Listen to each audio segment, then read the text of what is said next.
Hello viewers, welcome to video tutorial on AgentGrid. So in this series of video tutorials, we'll be discussing the concepts under AgentGrid, and not just AgentGrid, we have several other projects under our organization. This is a GitHub link for our organization, Open Cyberspace, which is for OpenAGI.Network, and we have several projects under this OpenAGI network or Open Cyberspace.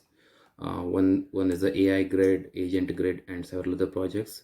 The AI grid is we are having a separate video playlist in our YouTube, and you can go ahead and check what AI grid is. It's basically for hosting your models or AI or integrating compute with AI models, how to host the models, how to control the behavior of the AI models, and cognitive architecture, where everything is a policy driven, where policy is basically you write a Python code to control your behavior of the model and behavior of your cluster.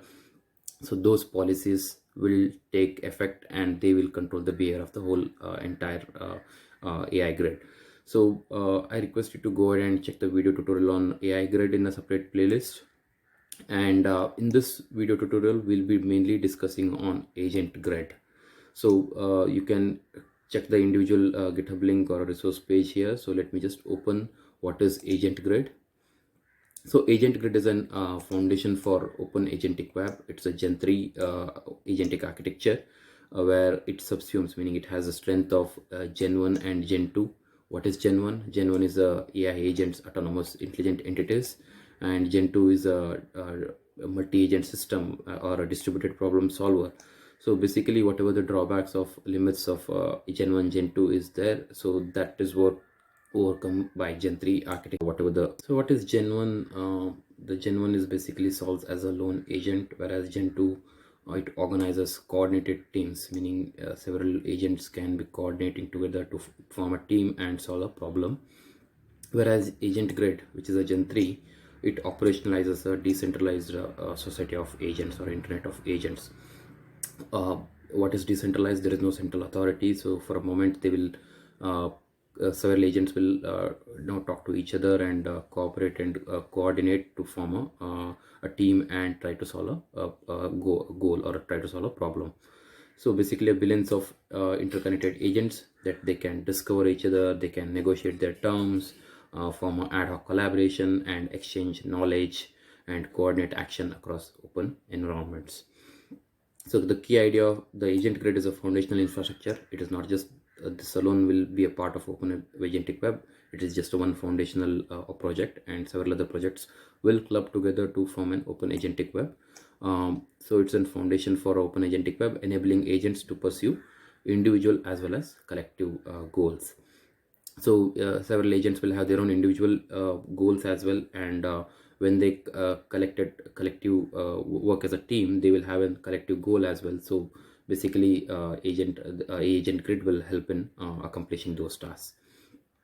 So basically it transforms an isolated agents into a participants of a large cooperative dynamic ecosystem. So that spans trust, adversarial settings, and large scale distributed problem solving. So basically the AgentGrid will try to collect several billions of agents together to form a group and to solve a given problem. So a simple analogy, Gen 1 AI agents like a skilled individual worker who can pursue, meaning sense and decide and act and learn or hold into a memory, but they work mostly alone.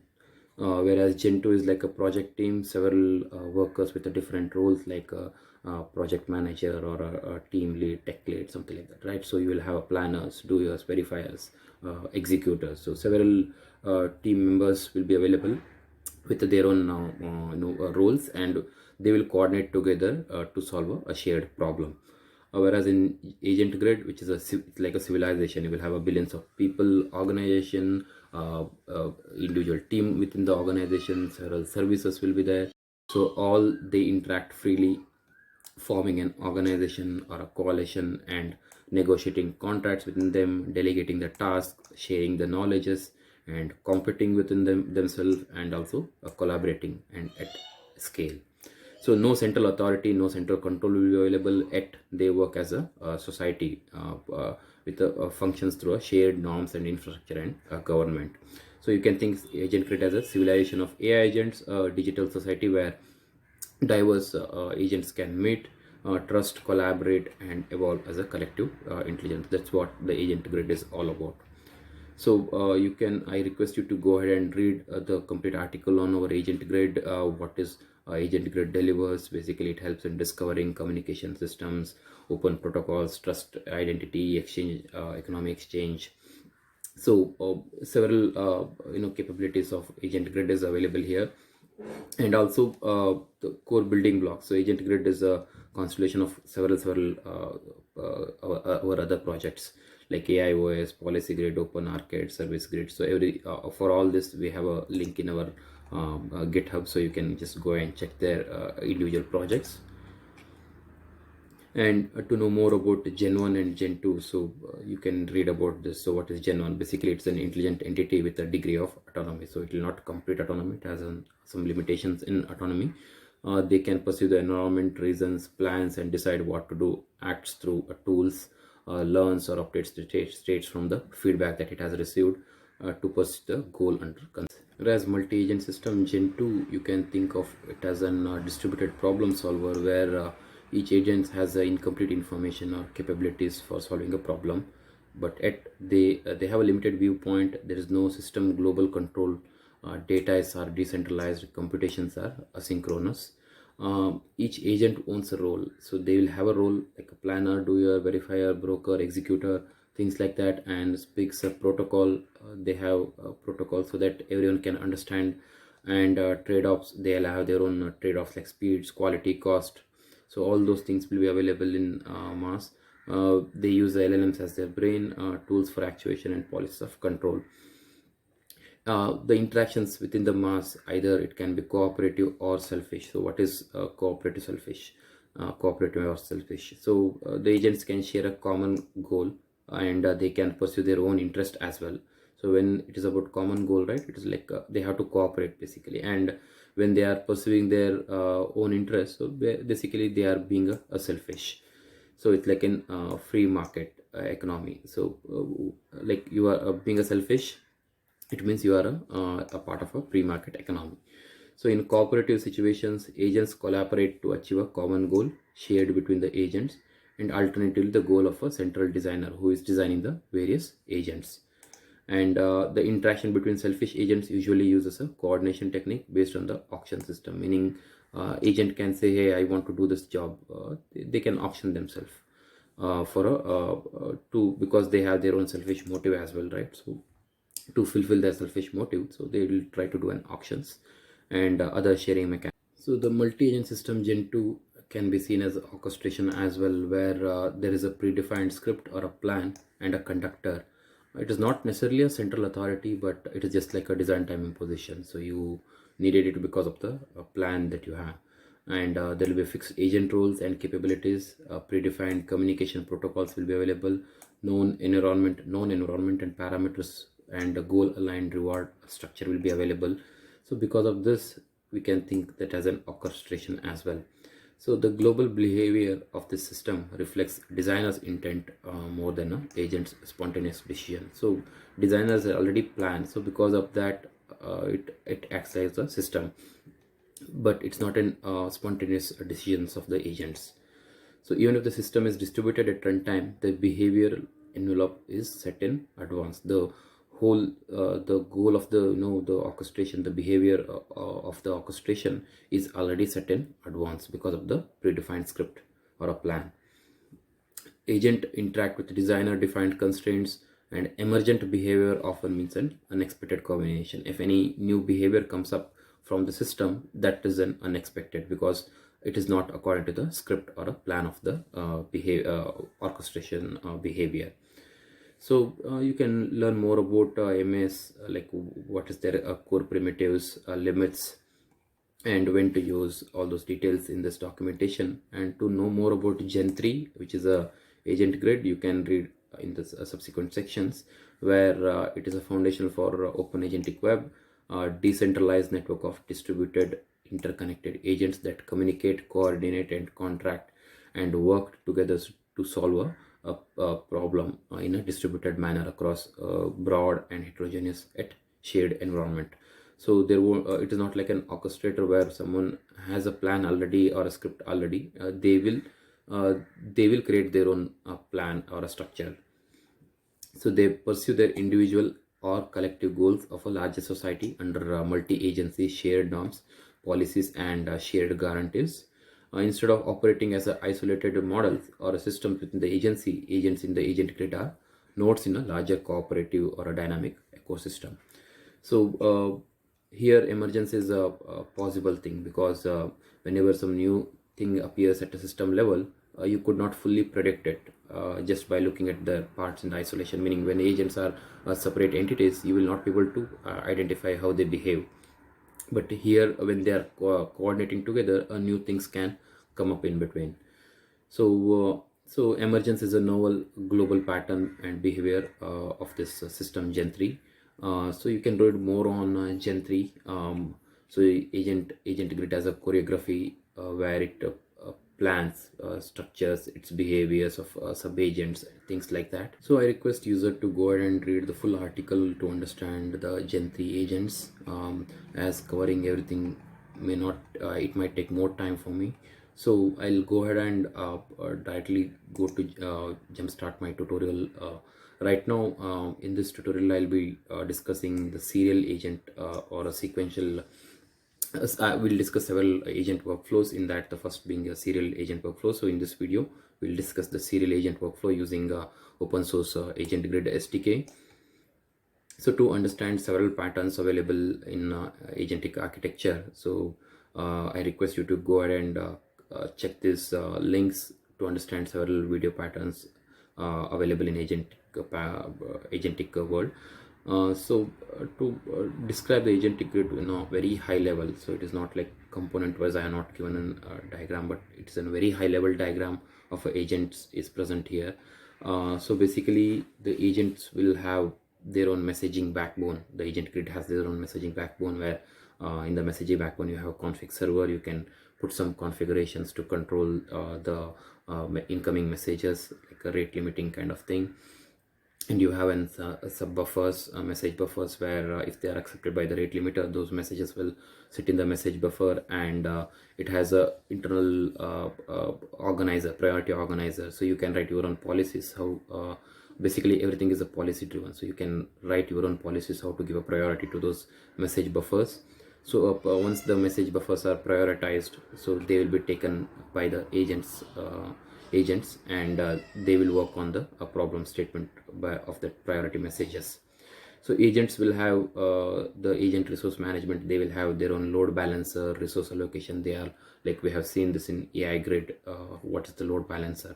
What is the resource allocation? So metrics, webhooks, cost estimator, human subject intervention. So wherever you want a control of your of human, so you can use the human subject intervention, or HIS we call, to change the behavior during runtime. So those things, those subsystems are also present in the resource management, agent resource management. Load balancer is basically used to channel the like you have multiple instances of agents. So how to which agent to give this task, which agent to not to give this task. If some agents are occupied, some instance of agents are occupied, so it will channel to some other agent. Or a resource allocation API, basically it will try to see whether some more agents are required, or if this agent is getting more load or not. So that kind of checks resource allocation API or system will do. Metrics of book, basically to dump the metrics of the each and every instances, so that resource allocation or load balancing can take a shape. So this is about resource management. And as soon as messages are prioritized according to the priority organizer, then those messages are sent to the individual agent instance, where individual agent instance will pass those messages. And they have a basically, for agent you require a memory. So you have a short-term memory, long-term memory. All those are passed as a context to the agent instance. And also it will have a task or definition metadata. What it means is, whenever you have an agent, right, you have to define the persona of an agent, or what their capabilities, how they can be searched, tags, things like that. You need to provide those information while registering an agent, and those definitions will come to the agent instance so that they can take their persona based on the definition, the defined goals of a agent. So basically the memory and context will be available in the agent instance core, and a message is taken, and then you have a two separate mechanisms where agent will do their work. One is a direct access mechanism and one is a an optional. So this you can enable, disable, but right now in this video tutorial we'll be talking mainly a direct access, where we with the help of the memory and context and the message parser, we will try to derive the agent's task, agent's goal, and the agents will take the utilities or features help, like LLM or the vector DB webhooks, graph DB webhooks, or function executors, code executors. Several utilities are present. So agents will try to take help of those utilities to to solve a given problem statement to it according to its definition.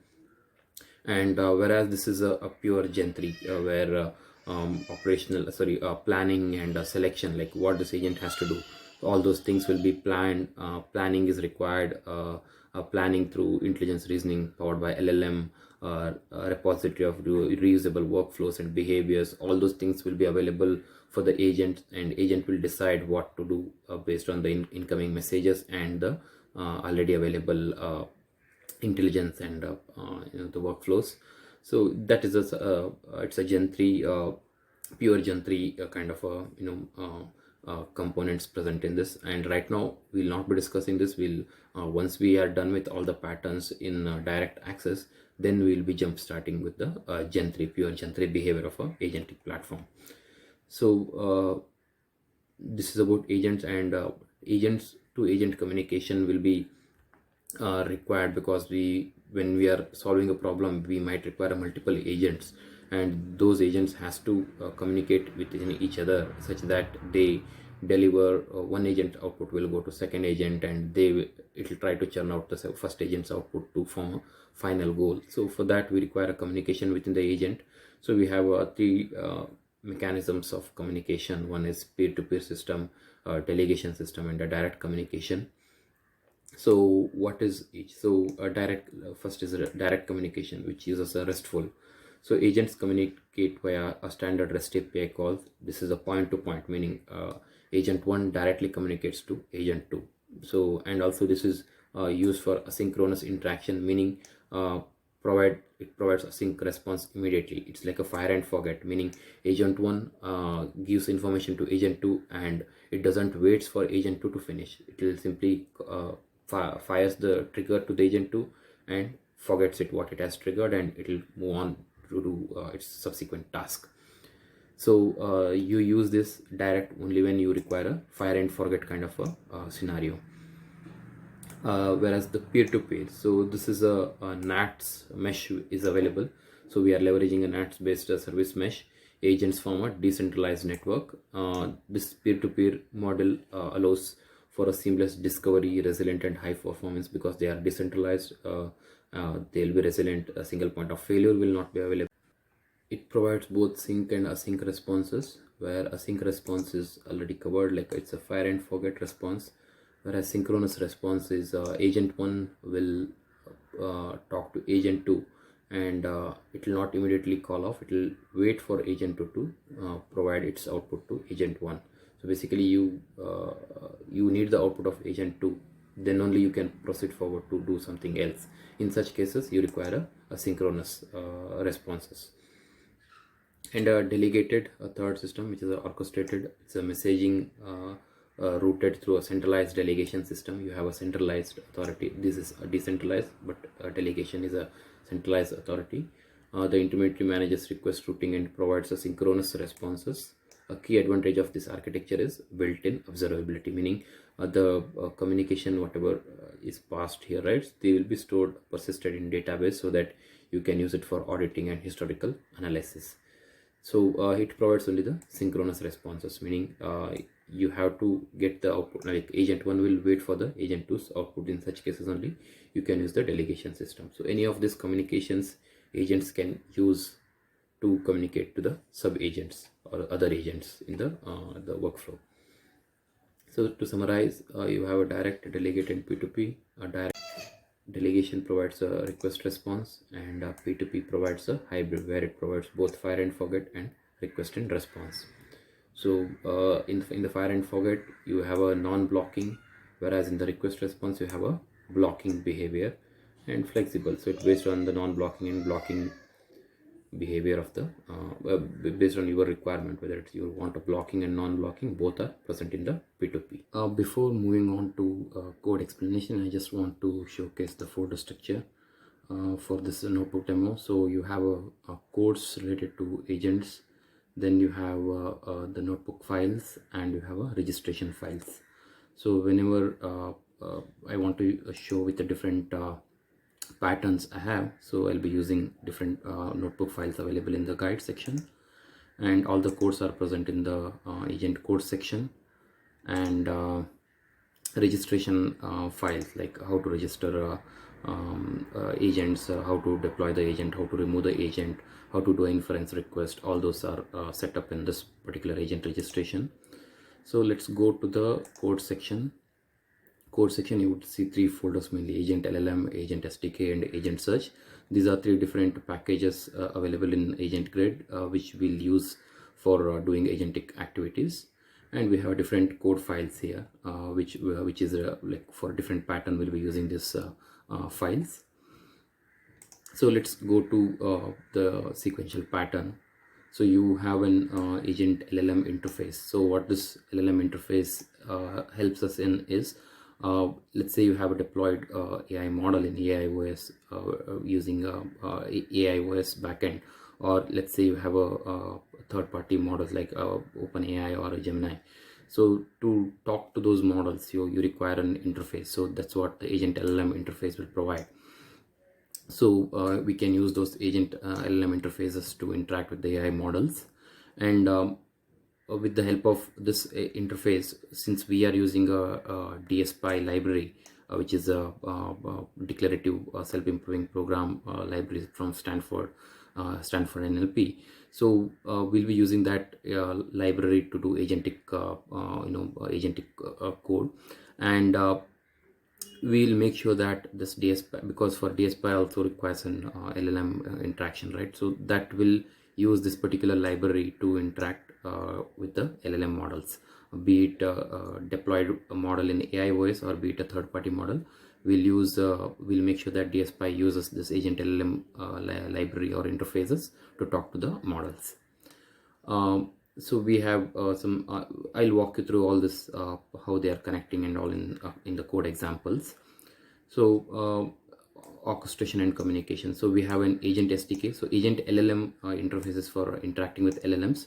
Agent SDK is for interactions of agent with the AgentGrid tool, AgentGrid platform. So agent SDK folder that you would see here, agent SDK folder, that will handles the lifecycle and social aspects of a agent, like when agent starts, what things it requires. So all those details will be covered in the agent SDK. And the main data classes being is agent task and agent result. So the agent task is like an input to the agent, and agent result is a output from the agent that we need to pass. And context object is passed whenever the agent is getting instantiated, so that you can use this context, which will have all the context required for establishing communications or anything that is needed with respect to AI grid. So you will have that here. So you have a P2P manager, you have a delegator class, you have a delegator object, you will have P2P manager object, or a direct manager direct object, direct communication objects, which will be available in the context, which we can use it for various communication standpoint. So a generic class structures, like if you go to this files, right, this py files, whatever here, agent underscore. So all those base files have this kind of a sample class structure, where you have a class name, a class name with init, and get mixer class, and on preprocess function, and on data function. So three functions, three to four functions are available, one with the init, and other three are also important: get muxer, on preprocess, on data. And if you see in the top, you will have some imports. So what is agent task, what is agent result, which is nothing but input and output packets coming out of this particular agent object. And main, I'll show you here the usage of main. So for this main, we'll give the class. So that main object, main import will use this class to do the to bring this agent up and running, and it will make sure that any input it is received, right, the agent SDK receives, it will be passed on to this sample agent class. So that is taken care by this core.main. And agent executor context. So this is the main context where it will have all other stuffs of AI agent. So in the init class, you have a subject and a context. A subject is basically during the registration time, whatever the informations you provide to the agent. So those details will be available in the self.subject. We'll show you certain examples how to use that self.subject, and also the self.context. So get muxer. So why this muxer is, let's say, imagine you have an agent which is doing a fan-in, meaning that agent requires an input from several other agents. Then you will pass output of several other agents to this particular agent, so it has to get muxed. So to configure the muxer, how the muxer has to wait, how many inputs will come to this particular agent. For configuring that, you have a function get muxer. So you have to define what this muxer will do. So because we are not defining any standard, so you can define your own muxer, your own requirement, you can define it. So I'll have an examples of a couple of examples for this defining the muxers in later stages.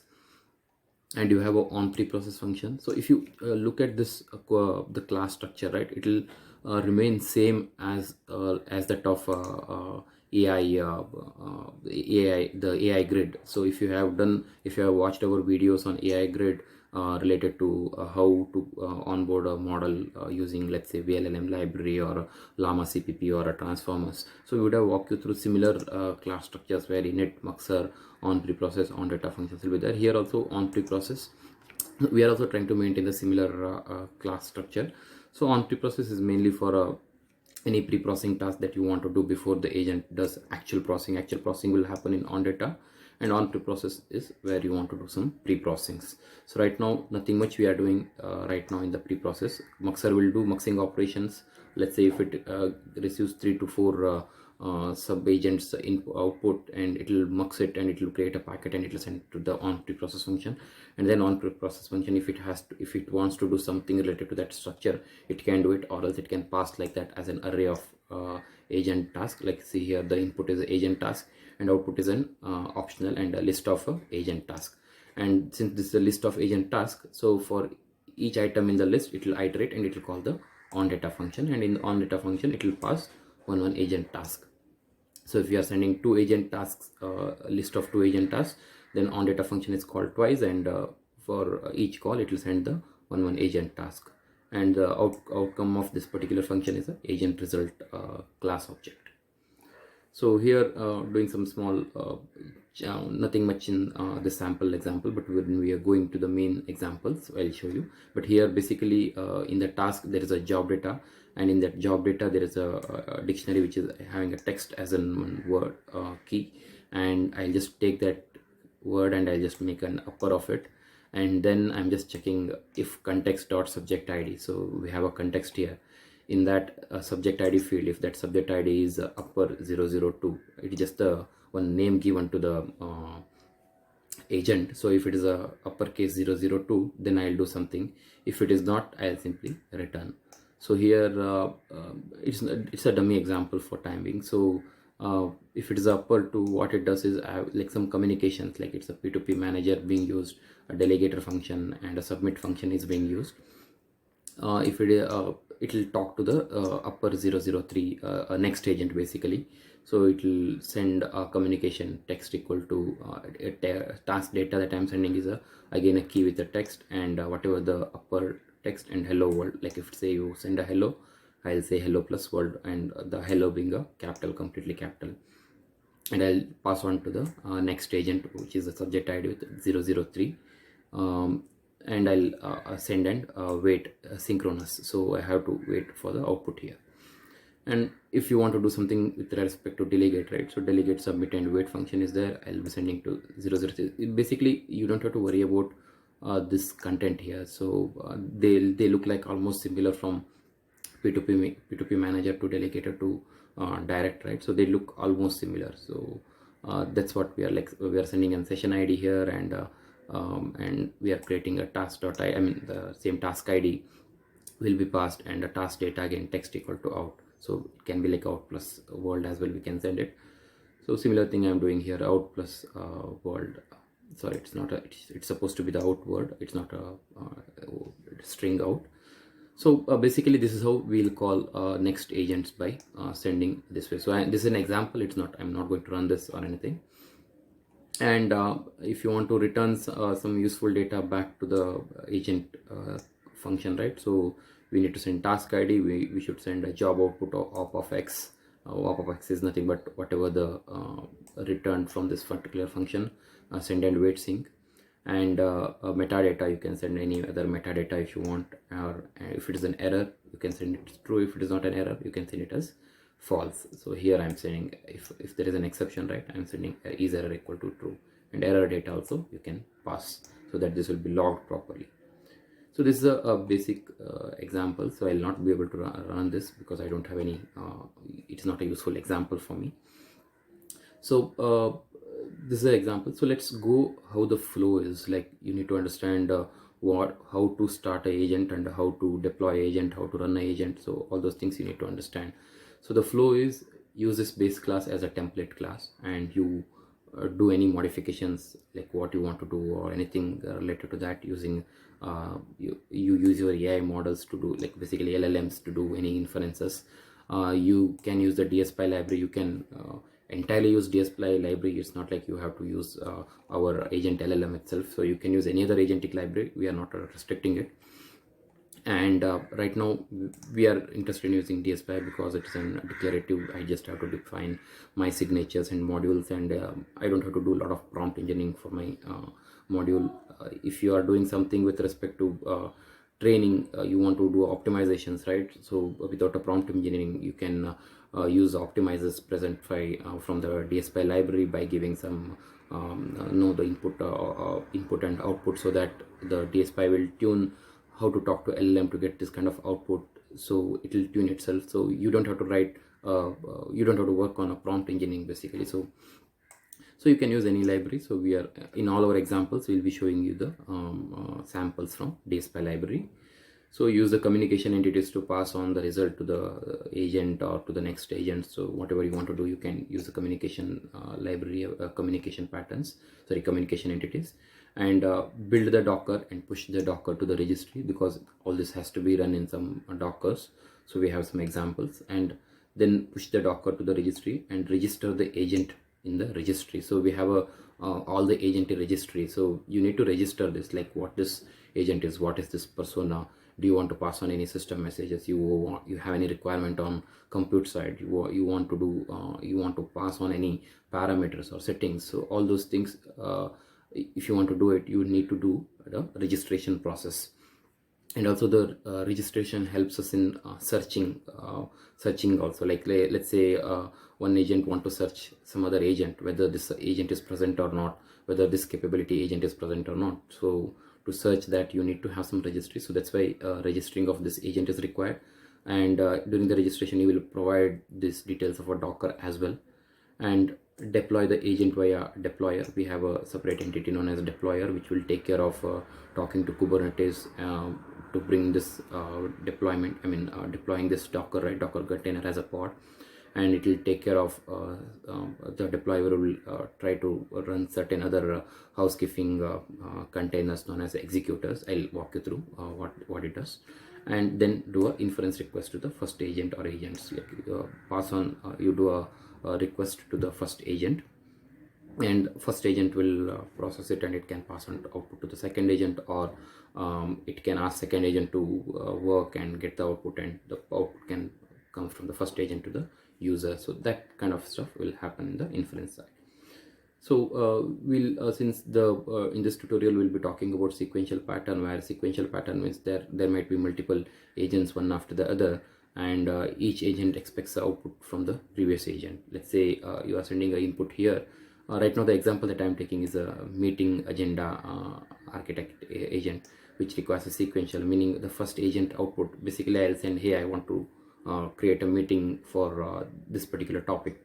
So this expert brainstormer will try to brainstorm what all points needs to be discussed in the meeting, and all those points it will try to send it to the agenda architect, where agenda architect will try to formalize those brainstorm topic in a sequence manner, and also duration requirement, like maybe for this topic this much time is required, this topic this much is time required, so it will give a timely constraints, and then it will given to the invitation crafter, where this crafter will do mail writing. And right now I'm not sending any mails, or I'm not doing any integration, I'm just showing the output of this only. So it will send the final invitation, though we could have integrated it, but again it is a separate it becomes a separate example altogether, so anyone can do that. So that we didn't took that piece of portion of code where we integrating that to the email, so that can be done easily.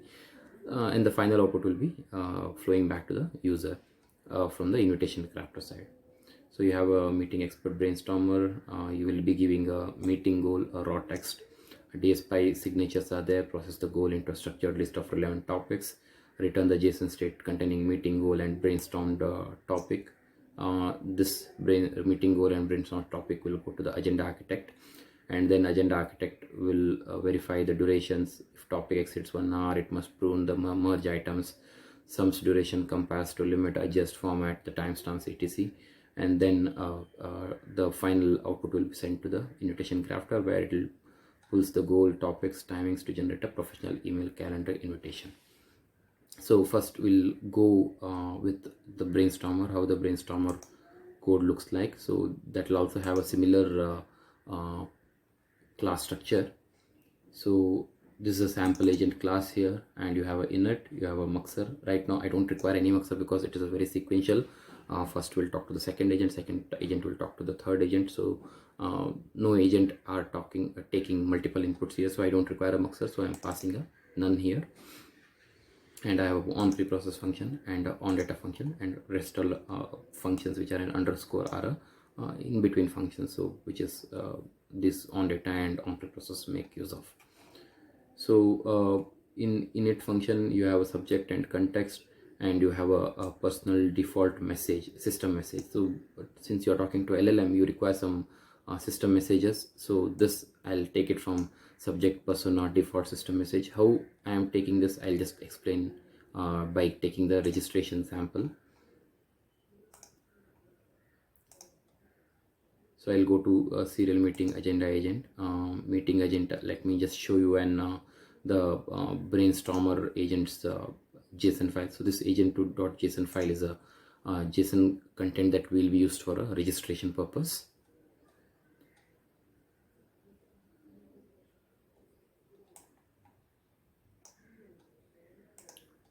So by the time it loads, so here there is a special class known as AIOS by DSPy LM. So basically this is the class which will do interaction between our AIOS AIOS models, LLMs, and a DSPy integration will happen in this class. So before that, yeah, I'll just show you the registration file. So you have an identity structure where a subject ID, subject name, subject type is mentioned. So this is a subject ID here. Meeting topic brainstormer is a subject ID, and you have certain other informations like container image name, other metadata like what is subject description. So an expert who understands meeting topic, list of attendees, and gather what all points to be discussed in the meeting and generate a possible discussion points during meeting. So this is the description of this agent.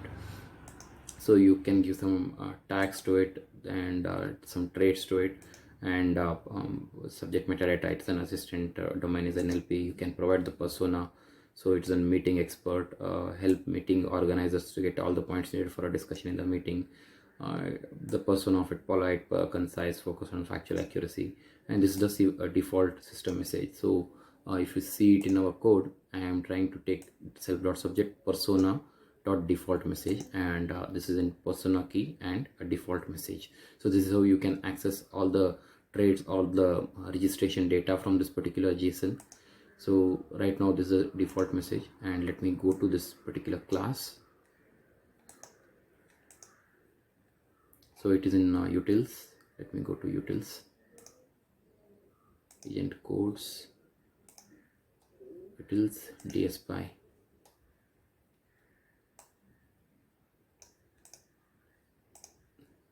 So you have to provide the self.subject to this particular AIOS dspy LM, and so I have some other modules here, brainstormer module, a class created here. Locally few classes are created. So every example you will see this kind of subclasses, a dspy signature, a brainstorm signature, which takes a dspy signature as a base class, and you are giving a doc string here. Doc string is basically generally if you are providing a doc string in the signature class, that becomes the system message.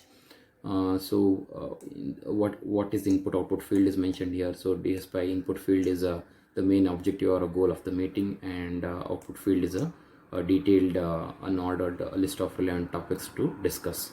So that's what the meeting topic is. So if you provide this input, it will provide the brainstorm topic, and this signature is wrapped in the brainstorm module, dspy module. So and this dspy module can take a system prompt as an input, and we are using a dspy chain of thought because we want to know what is going on with the LLM, how LLM is thinking. So we want that chain of thoughts, and I'm giving a brainstorm signature and with instruction. Why this with instruction? Whatever the system prompt I am sending here, I want that to take instead of this default doc string.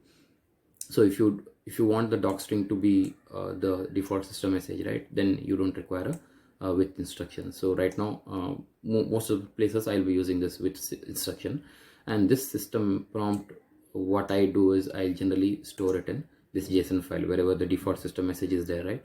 So that's what I'll try to pass on to the brainstormer module. So that's what we'll do it in the brainstorm module, self.persona default message. That's what the system message is, and this system message will come to here, and module of chain of thought, object of chain of thought is created. We call it as self.worker, and it takes this particular signature, brainstorm signature, and it should have a forward class, and in the forward class self.worker, and you give the input. So the input variable is meeting goal because the signature requires an input, meeting goal as an input, and you are passing some strings. It's a string input field string, so you have to send a string here. So it will take care of sending the output from the LLM. And we have an again one more class known as agent payload processor. Basically it will just helps us in whatever the input comes, right? We have a task, agent task. So I'm trying to separate this, like prepare payload function, where it will try to send important data from this input task. So basically I'm trying to extract what is meeting goal, communication type, and model name and session ID, all those details, whatever is there in this particular task, right? I'll just return it. And next is a model context manager. So what it needs is an object of AIOS dspy LM. So let us show you what is AIOS dspy LM. So this is what the custom AIOS. Okay, so yeah, this is the class AIOS dspy LM. What it takes the whole subject into subject that is passed from the main class. It tries to take the default message and model pool, and in this it will try to iterate, like in the JSON file. So you would have given what all different models you want, right? So just I'll show you one second.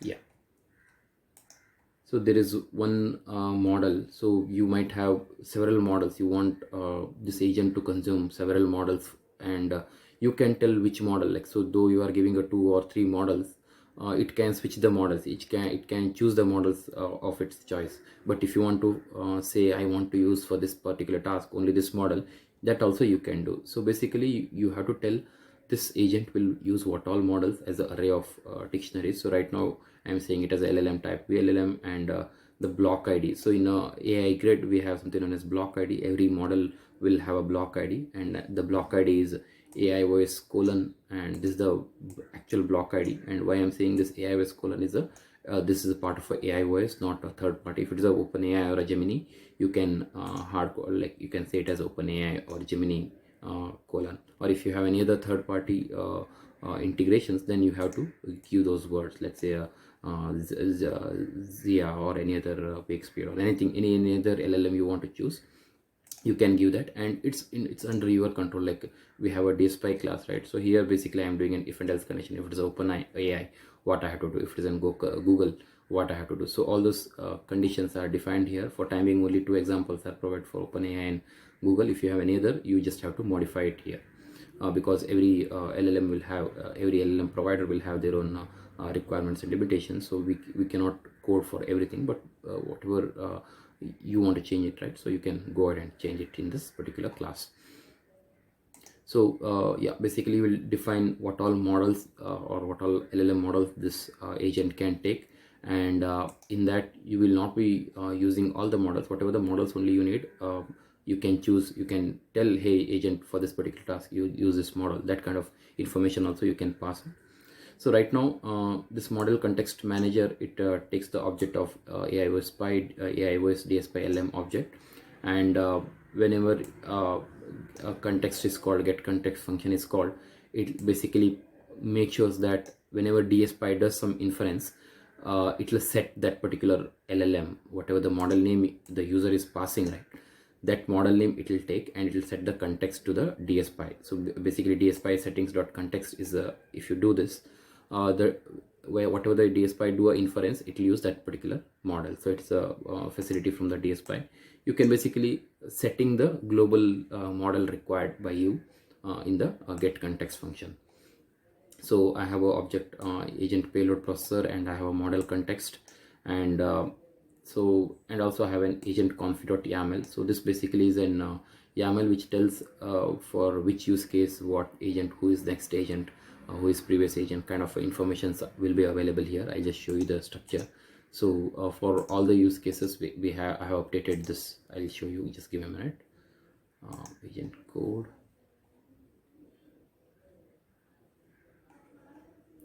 So agent config.yml.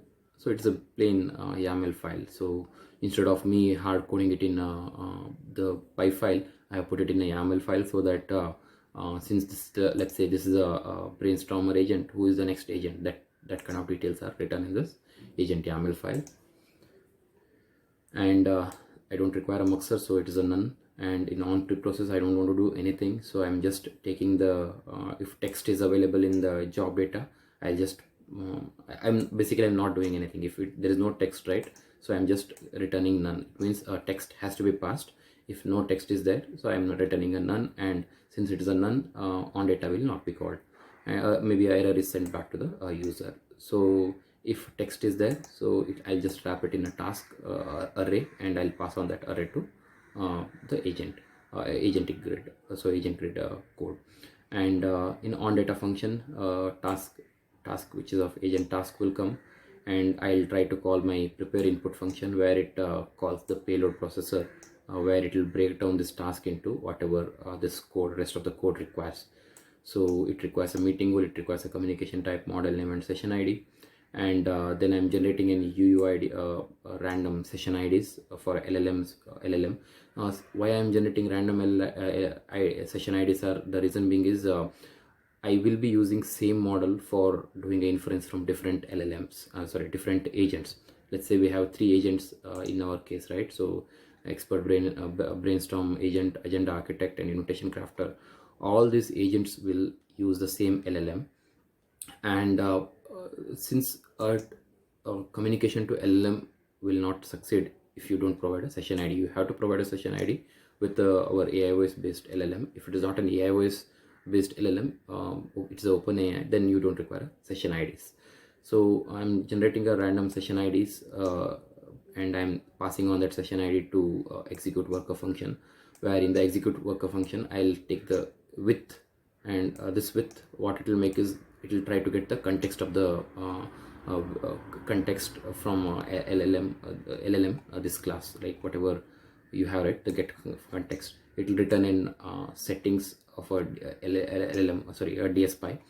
It will the DSPy settings context will be set with the model name that you have passed, and whatever the model name you have passed, it will be passed on to this AIOS DSPy LM get chosen model. So if you check this function,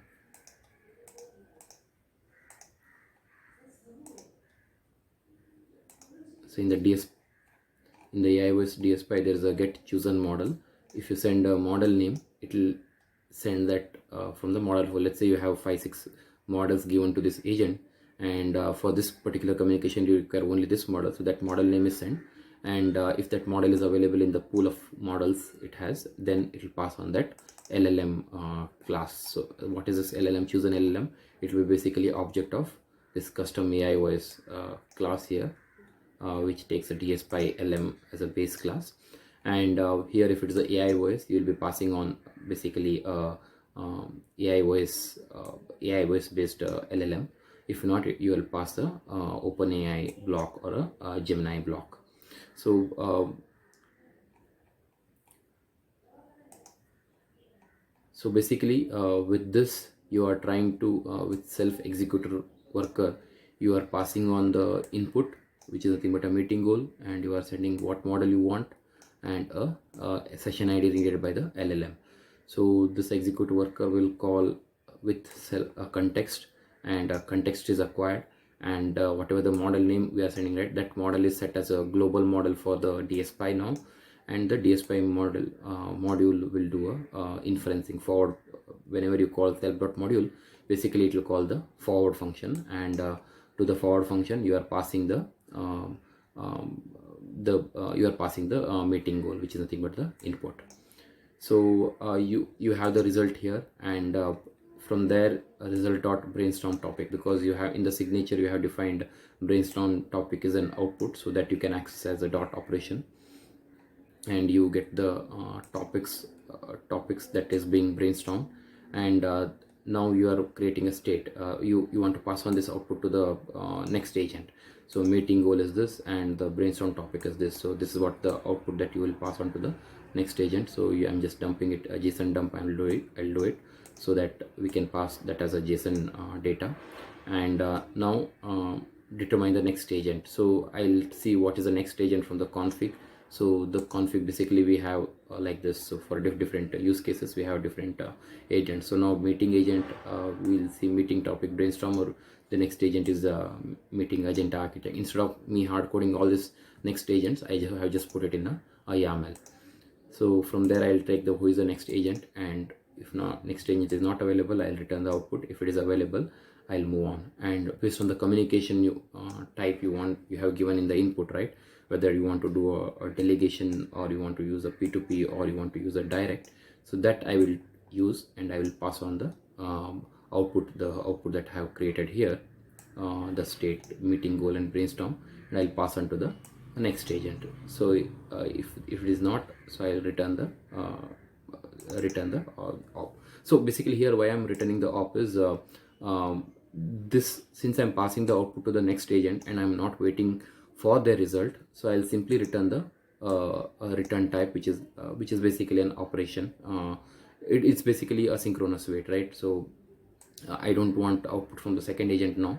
I'll pass on only the operation variable. So that will be passed on as a output of this particular agent, and that op will call the subsequent agent, and subsequent agent will call the next agent. So this way the communication passes. At the end, whichever the agent finishes, and that will send the output back to the first agent, and it will send the output to the user. So this is what this function is. And similar to this, we have a second agent. So let me just go to our let me open the meeting brainstormer is done, and meeting agenda architect. So before that, you just have to understand the system message here. You are a meeting expert brainstormer, the default system message, right? You are a meeting expert brainstormer on order list of topics based on specified meeting goal. Be creative, comprehensive. If the meeting duration is short, 30 to 60 minutes focus on 5 to 7 most critical topics to ensure the agenda architect can fit them in. So basically I have written a system message that I want make sure that the DSPy signatures are there to that. If you want to train optimize, so you want to optimize this system message, then you have to provide a few short examples, like you have to give some input and output, and you have to optimize such that the DSPy will take care of optimizing the prompt. I mean, you don't have to do a basic prompting, so it will take care of tuning its prompt such that the LLM provide the output that you want. And so let me go to the second agent now.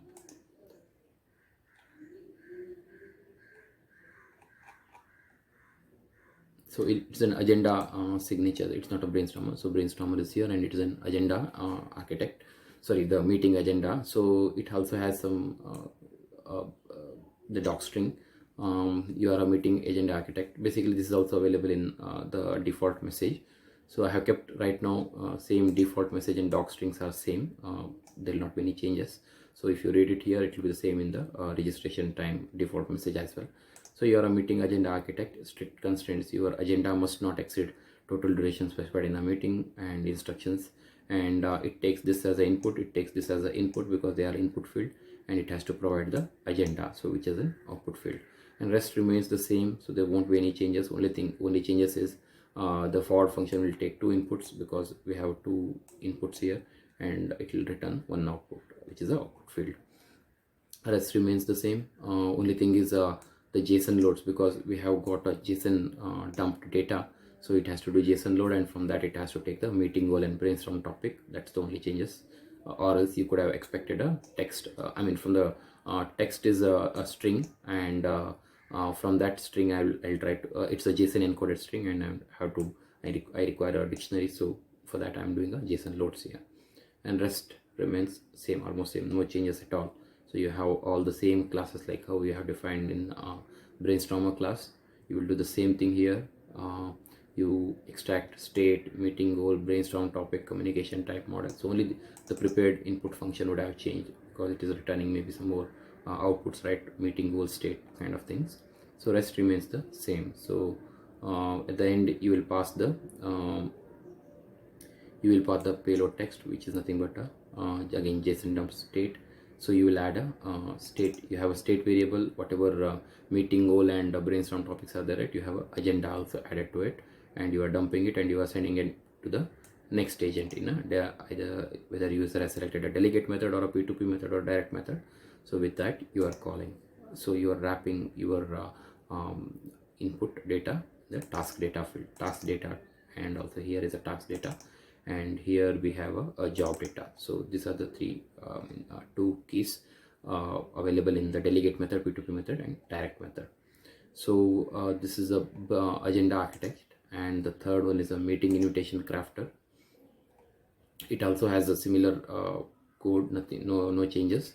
So the signature, only the signature changes here. You are a meeting invitation crafter. Draft a professional meeting email invitation for a meeting based on the goal, brainstorm topic, and structured agenda. Include a clear subject line and polite call to action. Ensure invitation's tone and content are consistent with meeting duration's goal. So it again expects 3 inputs. One is a meeting goal. One is a brainstormed topics, and one is a agenda from the second agent. Brainstorm topic is from the first agent, and a final output as a email invitation. So and rest remains the same. So here just like you are taking a different agenda output also, and so there is no other changes. So finally there is no next agent here. So next agent you will get dummy. So if no next agent, you will basically pass on the result. So this is the invitation that you got. Invitation is the output of this particular call. Execute worker will return result, and result.email invitation is the final invitation, and that will be sent as a result from this particular agent. So these are the 3 agents in the sequential. So things are looks they are very straightforward. So now so the code is built, and now we need to build the dockers. So build the dockers using bash script provided, build meeting planner and push. So if you go to the code, you have a several build several bash file. So right now I'm talking about meeting planner, so you just have to build this and push it. So let me just show you what is the content of this.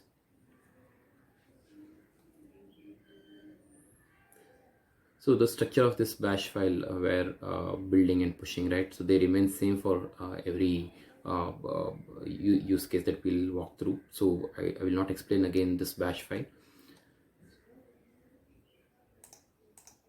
So once it is built, then you need to do a registration. So Docker is built and pushed to the registry, then do the registration. So you, since you have 3 agents, you will have 3 JSON files, and that JSON files you need to register via register.sh, and then deployment. Then once the agents are registered, then only you can do a deploy. So let me go back to this particular bash file. What it does is it calls build docker.sh, build docker.sh, build docker.sh, same function.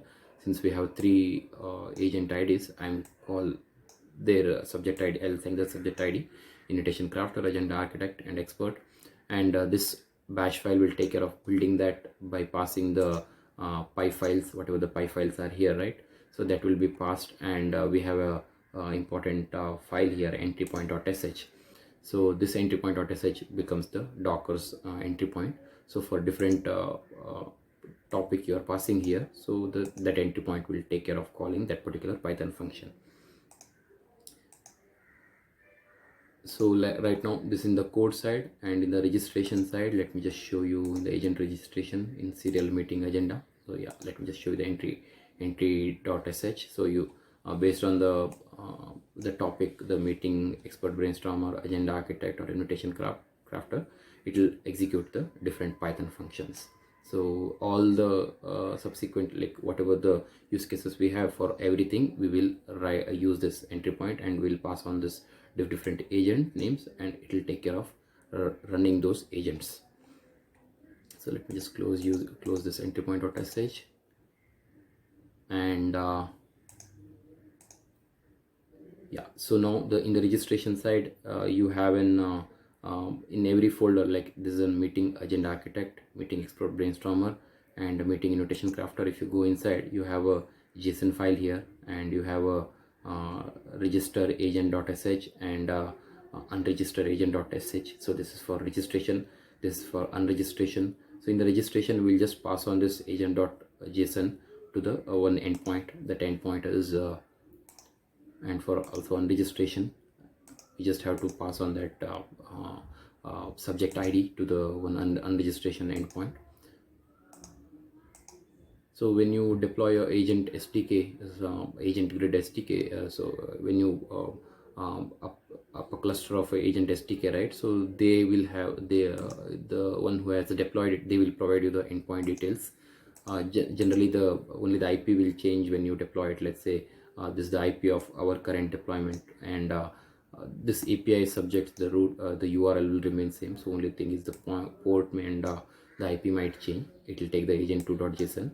This is for subject registration, and for subject unregistration, let the file load. For unregistration, we just have to say API subjects meeting, and we need to pass it as a delete, so that this delete whatever the registered agent is there, that will get deregistered or removed. So that is how the registration is done, and then is a deployment. So if you go to we have a deploy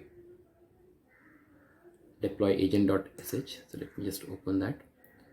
So this one deploy agent.sh, it will deploy only that particular agent. So we have to run those to deploy those 3 agents, we need to run 3 times with the different subject IDs. This is a deployment deploy agent.sh. So where you have to provide the subject ID. The subject ID is same as in the JSON file. So whatever the subject ID is here, right? So that subject ID you need to provide here, and this is the allocation info. So during the allocation, you need to provide certain information related to where the delegated if delegate system is required, right? You need to provide the API URL of the delegation system. All these URLs will be provided by the one who has deployed the AI grid. So this is the delegation API URL, and for a P2P you require a mesh. So this mesh details are available here. mesh id, mesh a, url of the NAT's url, and instance details. So for instance, how many instances you want to create. Right now I want to create an instance id 1, and the subject id that it has to take is the meeting topic brainstormer. Or if you want to create more instances, you can just duplicate this and you can give a i1, i2, i3, something like that, such that multiple instance of this particular same agent will be created. So this is a typical agent. You have to do a post request and API deploy agent deployer 123. So this is a deployer. So we have a separate entity which will this deployer is responsible for deploying the agents by taking the subject ID and passing on all these informations and starting the pods in the Kubernetes. This deployer will take care of talking to Kubernetes and create the deployment services and pods required for the agent. And then a trigger, an initial input is sent to the brainstormer via API call, starting the chain reaction. So basically, when input is sent to brainstormer, brainstormer is sent to the next agent, and next agent is sent to the final agent. So inference request .sh is here. The inference request .sh, it's about again you have to do a post request, API submit and wait. This is what you have to call, and you are passing the subject ID and you are passing some session IDs, task ID, and a raw text data. Text is a key you have to pass because that's where in our code we are reading for text data, right? Text file. So you have meeting goal of 2 hours, finalize logistics for 50% group trip, attendance some 3 names, and they are of some department, final department, the finance department, transport department, location guide. So this is the detail that I am passing, and I'm passing the session ID, model name I want to use. This is the currently I'll be using Quen 3.17b 1.7b block. It's deployed via VLLM and it is deployed in AIOS. So for this model we have covered already in our videos which are meant for AgentGrid. Maybe you can check how that block is created and how that block is deployed. And the communication type I want to use is a P2P, where it supports both synchronous and asynchronous nature. And then I'm finally outputting the input and output. So this is the typical inference request.bash file. And also I have one all-in-one bash file, or bash.sh. What it does is it removes the agent if it is already running for fast deployment, deployment and test, right? So this bash file is what I will be using generally. It removes if the agents are already running, unregister the registered agents, because you would have done some modifications to the JSON file. Then you have to do a registration again, and then deploy the agents again. And inference dot request, then you can send the inference dot request again and to the deployment. So let us run this all.bash, because let me show you this all.bash content first. Okay, it's getting downloaded. So maybe and since you are running this, since this Jupyter notebook is showing you all the 3 folders here, it means you are in the root folder of this repository. So to move on to that particular location where that agent registration file is there, I'll be using basically echo pwd, because this pwd is nothing but basically the file, this location of this file.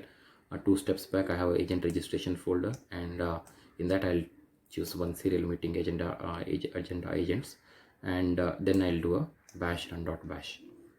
So let me run this. Before that, I'll show you certain things in terminal. I am looking at kubectl get pods and -agents. Agents is a namespace where the pods will be created. So let me just show you that. Let me run this kernel. So you can see here right now it is trying to delete the agents. So remove successfully.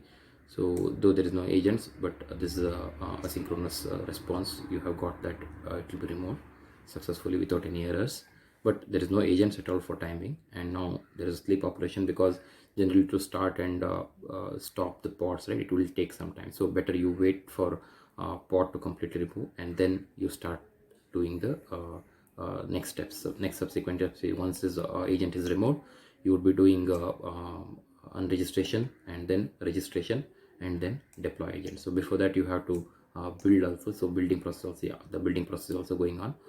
Sleeping is over for 30 seconds and Docker is building, and now meeting expert brainstormer is built, and next agents will be built here. Okay, so this has finished all the building process. Then it has yeah, we got a deleted true, and this deletion is basically unregistration. So unregistration is done, and registration is going on now. So you are showing the contents of the JSON files here. So all the three guys are registered.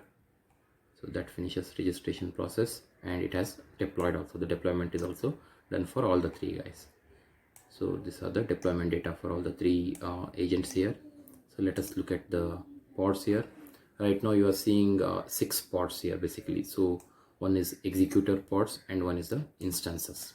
So this executor pods are something that deployer has started. The deployer, since it knows for starting agent what all things are required, it knows it. So it has created this executor pods or executor deployment. So this has again 3 containers in it, and all the 3 executor has 3 containers, whereas this meeting the instances of agent, it has 2 instances. So if you really look at in this 3, I'll show you how to like check. So this is how to get the agents. So let me run this. So yeah, it is showing the same content here. To check the containers in the pod, you can use this particular command. So if I send this guy, right, so let me just copy this. Okay, so there are 3 containers. One is a executor, Redis, and a scouter. 3 containers will be there. Redis is basically the communications whenever input is required, input output. So for that, it is an this is the container that will be using it. Executor pod, this is responsible for um, uh, executing load balancing and allocation, whatever we saw in the diagram, right, architecture diagram. So we have a load balancer, resource allocator. So all these things are metrics webhook, all those things are connected in this executor pod. And scouter is for scouting the jobs. So that's again a separate that we'll come back to in when we are explaining the gen 3 architecture. So these are the 3 containers available, and let me take now the instance.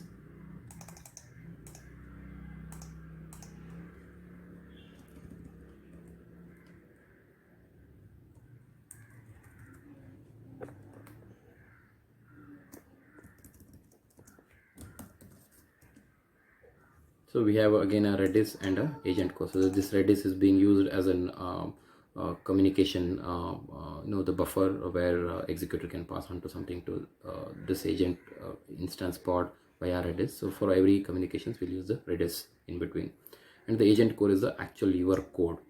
So let us look at the log maybe. So since I have the So let me look at the log of this. So how to look at the log? So kubectl logs -f, and the namespace is agents. I'm trying to tail last 100 items, and I'm putting in agent core. So agent core is what we have. Agent core, I want to log it. So if I log that, you will see a lot of messages, the internal messages, which we can comment as well. So it is basically trying to tell what all meshes are available, P2P meshes, delegate information, all those details are present here, WebSockets, listeners, rest of the things are present here. So you don't have to worry on this part. So let me just show you the other through 2 agents. So first is a brainstormer. So let me take the brainstormer into consideration.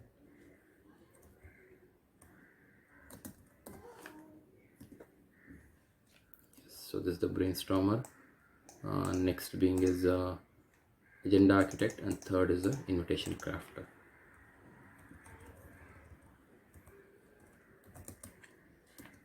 Okay, so this is the final agent. So let us do an inference now. So all the 3 agents are running successfully without any issues. So we'll do an inference request. So let me do an inference request. Okay, so oops.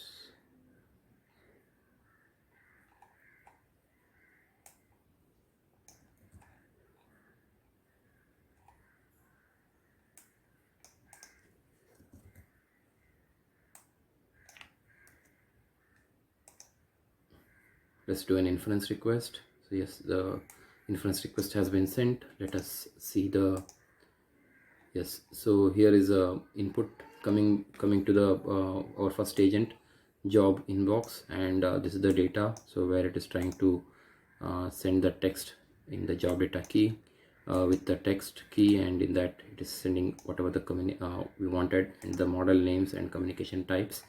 And then the agent core is trying to pre-process, let's say pre-processing task and brainstorming topics for goal. These all are like you can slowly if you go ahead and check our code, right, all these details will be. So custom AIOS, some print messages are there, so that's why it is printing all those details. So your output fields are, this is the prompt that DSPy has sent to the LLM, and that's what I'm printing here. Main objective of the goal or a meeting is reasoning is required, brainstorm topic as a output is required, and the input is a meeting goal. The meeting goal is this kind of the structure is what will be passing. Reasoning is required and output is required. So in other into the this structure, your objective is you are a meeting expert brainstormer. This is the system message. So the AI voice, since it is in this it is talking to our LLM deployed in AI voice, it has got the output right now. Payload, I'm just printing the payload, right? So payload ends here, and it got the output, and wait, it has finished. It has got the response around 880 characters. I have not printed those outputs, and it is passing the output to the next agent, preparing to call to next agent. The next agent is meeting agenda architect, and it uses the P2P communication. So this is the first agent's output, and second agent's input. Again, you can look at here. So it has received a job inboxes input received, and text is, it will have two variables, two keys. One is meeting goal, and one other is a brainstorm topic. So you can see here text, in that you have an JSON encoded string. In that JSON encode you have meeting goal, and the meeting goal is original input, and the brainstorm topic is the brainstormed output from the previous. So finalize transportation arrangements and schedule, determine accommodation options. This is the brainstorm topic. Options and booking details, plan for food, beverages arrangements, establish a communication protocol, contact information, review budget and financial considerations, address any potential challenges, risks, coordinate with the local location guide agency. This is the output that LLM has provided. So right now I'm doing everything with Qwen 3 1.7b, which is a very small model LLM, small SLM. So you can try with some other bigger model as well, with OpenAI or another model. See, it might give more points for by brainstorming the transportation requirements for the given meeting task. So again, it will also have the same it is printing the how DSPy is constructing the prompt and sending the output to, and the second output will go to the third agent. Again, you can see here it has a meeting goal, it has a brainstorm topic, and it has added one more key, the agenda. So agenda is 9 to 9:15. So it has constructed the agenda and given the second agent's output is given.